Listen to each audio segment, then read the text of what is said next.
사건 사고입니다. 여기 건물 외벽이 새까맣게 그을려져 있습니다. 서울 소공동에 있는 서울센터 빌딩인데요. 어제 오전 이곳에서 불이 나 125명이 대피했습니다. 한때 서울광장 인근으로 연기가 퍼지면서 혼잡이 빚어지기도 했는데요. 어제 발생한 화재 소식들 서승택 기자가 정리했습니다. 창문 사이로 시커먼 연기가 뿜어져 나옵니다. 검은 연기는 이내 건물 전체로 번져나갑니다. 화재가 발생한 건 오전 9시 45분쯤 서울 중구 소공동에 있는 16층 건물 3층에서 연기가 난다는 신고가 접수됐습니다. 초등학교 아이들이 이제 견학을 온 것처럼 보였는데 아이들이 막 불이라고 하면서 소리를 지르면서 선생님들은 이제 막 아이들한테 이제 한쪽으로 대피해라고 하면서 이제 그래서 제가 쳐다보게 됐고요. 리모델링 공사가 진행 중인 건물로 내부에 작업자와 관계자 등 총 125명이 있었습니다. 이 가운데 111명이 지상으로 자력으로 빠져나왔고 14명은 거센 연기 탓에 내려오지 못하고 옥상으로 대피했다가 소방당국에 구조됐습니다. 이 과정에서 3명은 연기를 마셔 현장에서 응급처치를 받았습니다. 이 불로 서울광장 인근으로 검은 연기가 크게 번지며 일대가 혼란을 겪었습니다. 근데 연기가 좀 많이 나는 게 보였어요. 걱정스럽긴 했는데 그래도 다행히 큰 사고로 번지진 않아서 다행이라고 생각하고 있습니다.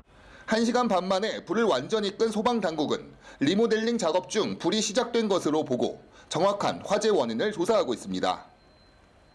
경기도 화성시 서신면의 자원순환시설에서도 화재가 발생했습니다. 신고를 받고 출동한 소방당국은 장비 28대와 인력 84명을 동원해 3시간여 만에 불길을 완전히 잡았습니다. 당시 내부에는 직원 2명이 있었으나 모두 대피해 인명피해는 발생하지 않았습니다. 다만 내부에 고물 약 5톤이 쌓여 있어 불이 빠르게 인접 건물로 번졌습니다. 경찰과 소방당국은 정확한 화재 원인과 피해 규모를 조사하고 있습니다. 연합뉴스TV 서승택입니다. 가을 야구 인기가 높아지면서 표 구하기가 쉽지 않죠. 그런데 최근 프로야구 인기를 이용해 최대 15배 폭리를 취한 암표상이 붙잡혔습니다. 이들은 이렇게 PC방에서 여러 대의 컴퓨터를 통해서 조작을 했는데요. 반복 작업 프로그램인 매크로를 이용해 야구장 입장권을 선점하고 되팔았습니다. 보도에 천재상 기자입니다.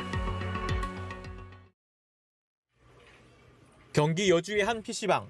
남성 한 명이 이리저리 옮겨가며 컴퓨터 여러 대를 조작합니다.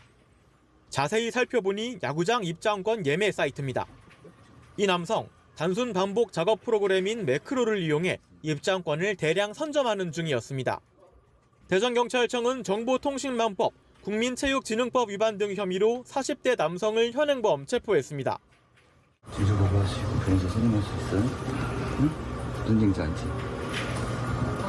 죄송합니다. 수사 결과 피의자 A씨는 지난 2023년 3월부터 올해 7월까지 본인과 가족, 지인 명의로 예매 사이트 계정을 만들어 범행에 사용했습니다.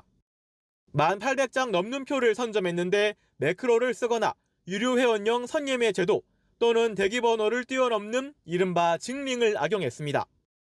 피의자는 하나이글스 커플석 입장권 한 장을 40만 원에 판매하는 등 최고 15배의 폭리를 취했는데 암표를 팔아 3억 원이 넘는 수익을 올린 것으로 드러났습니다. 경찰은 암표용 매크로 프로그램을 개발 판매한 20대 2명도 정보통신망법 위반 혐의로 검거했습니다.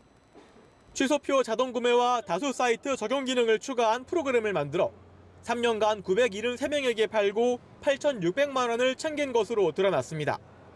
판매뿐만 아니라 그 매크로 프로그램을 제작해서 파는 거, 그리고 징링이라고 불리는 그 직접 링크를 판매하는 행위도 모니터링을 하고 있고 발견이 되면 저희들 이제 관련 법령에 따라 처벌을 강력히 할 계획입니다.